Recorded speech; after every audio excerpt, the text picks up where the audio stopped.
কিনারা নেই। আমি শুধু আপনাদের বলবো, প্লিজ লক্ষ্য রাখবেন, স্ট্যাম্পিড করবেন না। কারণ আমি অনেক জায়গায় দেখতে পাচ্ছি ভিড়ের চোটে স্ট্যাম্পিডের মতো অবস্থা হয়ে গেছে।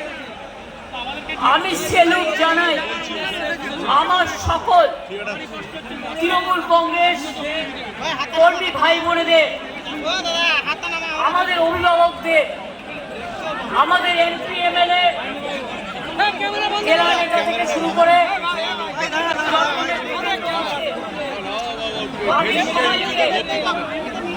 আমার প্রাণ ভরা অভিনন্দন জানাচ্ছি।